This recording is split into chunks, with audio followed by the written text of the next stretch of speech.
بسم اللہ الرحمن الرحیم 24 ذوالحجہ 10 ہجری قمری مباہلہ نبوت و امامت کی حقانیت۔ رسول خدا حضرت محمد مصطفیٰ صلی اللہ علیہ وآلہ وسلم نے حجاز اور یمن کے درمیان نجران نامی علاقے میں مقیم عیسائیوں کو 24 ذوالحجہ 10 ہجری قمری اللہ کی وحدانیت قبول کرنے کی دعوت دی، جسے مباہلہ کہتے ہیں، اور اس دن توحیدی عقیدے کا مشرکانہ عقیدے کا آمنہ سامنہ ہونا تھا۔ ایک دوسرے کے عقیدے کے بارے میں خدا سے غضب کی دعا کرنی تھی، اور توحیدی قافلے کو دیکھ کر ہی مشرکوں نے دبے الفاظ میں اپنی شکست کا اعلان کیا۔ اس طرح عقائد کا علمی اور عملی مناظرہ ہوا، جس پر علم و عمل کا لا علمی و بے عملی پر غلبہ ہوا، جسے اہل بصیرت بطور عید مناتے ہیں، کیونکہ اس کامیابی پر اللہ نے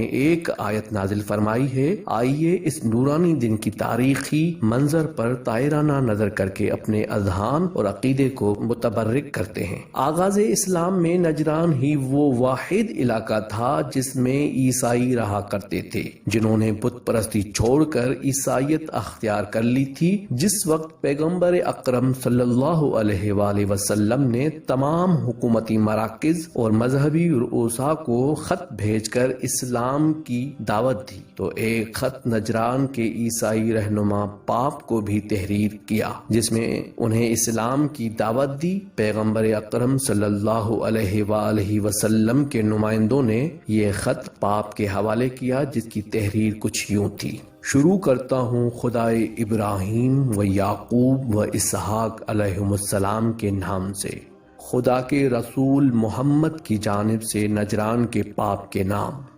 میں ابراہیم و اسحاق و یعقوب علیہم السلام کے خدا کی تعریف بجا لاتا ہوں، اور تمہیں بندوں کی پرستش ترک کر کے خدا کی عبادت کرنے کی دعوت دیتا ہوں۔ تمہیں اس بات کی دعوت دیتا ہوں کہ بندوں کی ولایت سے نکل کر خدا کی ولایت میں داخل ہو جاؤ، اور اگر تمہیں ہماری دعوت منظور نہیں تو جزیہ دو، ورنہ تمہارا انجام اچھا نہیں ہوگا۔ پاپ نے خط پڑھنے کے بعد تمام مذہبی اور غیر مذہبی شخصیات کو مشورے کے لیے طلب کیا۔ شرجیل، جو مشاوروں میں سے تھا اور عقل و درایت میں بہت ہی معروف تھا، اس نے مشورہ دیا کہ ہم نے بارہا اپنے رہنماؤں سے یہ سنا ہے کہ ایک دن منصب نبوت جناب اسحاق کی نسل سے نکل کر حضرت اسماعیل کی اولاد میں منتقل ہو جائے گا۔ بعید نہیں ہے کہ محمد صلی اللہ علیہ وآلہ وسلم اسماعیل ہی کی فرزندوں میں سے ہو، اور یہ وہی پیغمبر ہوں جن کی بشارت ہمیں دی گئی ہے۔ شرجیل کے مشورے کے بعد اس کمیٹی نے فیصلہ کیا کہ کچھ لوگوں کو نجران کا نمائندہ بنا کر مدینے بھیجا جائے، تاکہ وہ لوگ اس پیغمبر کی حقانیت کی تحقیق کریں۔ چنانچہ نجران کے حاکم ابو حارثہ بن علقمہ کی کارکردگی میں 60 افراد پر مشتمل ایک گروہ مدینہ روانہ کیا گیا۔ اس گروہ کے ساتھ عبد المسیح و اہم نامی 2 مذہبی رہنما بھی تھے۔ نجران کا یہ قافلہ بڑی شان و شوکت سے فاخرانہ لباس پہنے مدینہ منورہ میں داخل ہوتا ہے۔ یہ لوگ مسجد نبوی میں داخل ہوئے تاکہ پیغمبر اکرم کا نزدیک سے دیدار کر سکیں۔ پیغمبر اکرم صلی اللہ علیہ وآلہ وسلم نے اس گروہ کی یہ حالت دیکھی تو ملاقات کرنے سے انکار کر دیا۔ چند روز اسی طرح گزر گئے، یہاں تک کہ نجران والے متوجہ ہوئے کہ اس انداز میں پیغمبر سے ملاقات ممکن نہیں ہے، لہٰذا سادہ لباس زیب تن کر کے پیغمبر اکرم کی خدمت میں حاضر ہوئے اور ان سے بحث و مباحثہ مناظرہ شروع کیا۔ پیغمبر صلی اللہ علیہ وآلہ وسلم کے محکم دلائل کے باوجود عیسائی اپنے مذہب اور اپنے عقائد کی حقانیت پر ڈٹے رہے، یہاں تک کہ پھر سورہ آل عمران کی آیت نازل ہوئی جو آیہ مباہلہ کے نام نام سے مشہور ہے، جس میں پروردگار نے فرمایا فَمَنْ حَاجَّكَ فِيهِ مِنْ بَعْدِ مَا جَاءَكَ مِنَ الْعِلْمِ فَقُلْ تَعَالَوْا نَدْعُ أَبْنَاءَنَا وَأَبْنَاءَكُمْ وَنِسَاءَنَا وَنِسَاءَكُمْ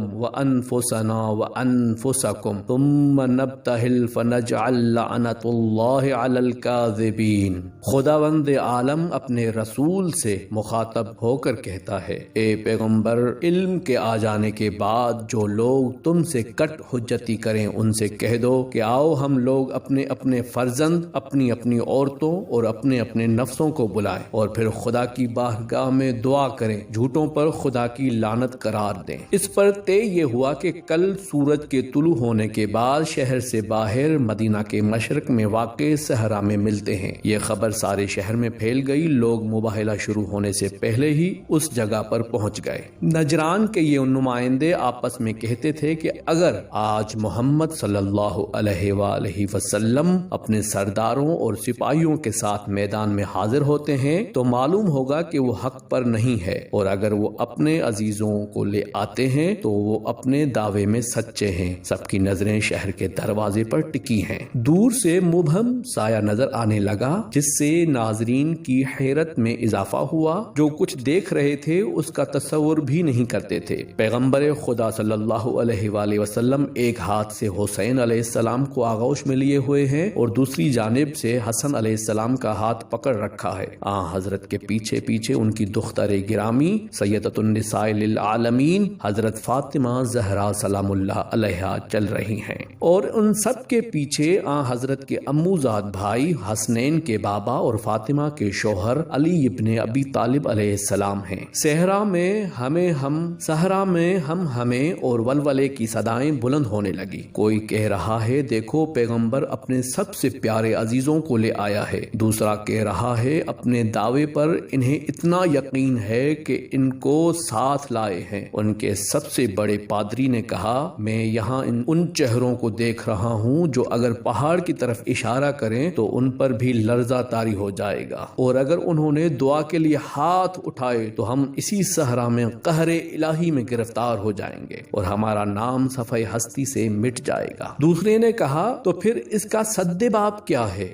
جواب ملا اس کے ساتھ صلح کریں گے اور کہیں گے کہ ہم جزیہ دیں گے تاکہ آپ ہم سے راضی رہیں، اور ایسا ہی کیا گیا۔ اس طرح حق کی فتح ہوئی اور باطل سرنگوں ہوا۔ مباہلہ پیغمبر اکرم صلی اللہ علیہ وآلہ وسلم کی حقانیت اور امامت کی تصدیق کا نام ہے۔ یوں پنجتن پاک کے ذریعے اسلام کو عیسائیت پر ابدی فتح نصیب ہوئی۔ عبد الرحمن ابن کثیر نے جعفر بن محمد ان کے والد بزرگوار کے واسطے سے امام حسن علیہ السلام سے نقل کیا ہے کہ مباہلے کے موقع پر آیت کے نازل ہونے کے بعد رسول اکرم صلی اللہ علیہ وآلہ وسلم نے نفس کی جگہ میرے والد کو لیا، اپنا ابنا انا میں مجھے اور میرے بھائی کو لیا، نساء انا میں میری والدہ فاطمہ سلام اللہ علیہا کو لیا، اور اس کے علاوہ کائنات میں کسی کو ان الفاظ کا مصداق قرار نہیں دیا، لہذا اہل بیت علیہم السلام ان کا گوشت و پوست اور خون و نفس ہے، ہم ان سے ہیں اور وہ ہم سے ہے۔ اس واقعے کے بعد آپ صلی اللہ علیہ وآلہ وسلم نے فرمایا کہ خدا کی قسم جس نے مجھے نبی بنایا ہے کہ اگر ان لوگوں نے مباہلہ کر لیا ہوتا تو یہ وادی آگ سے بھر جاتی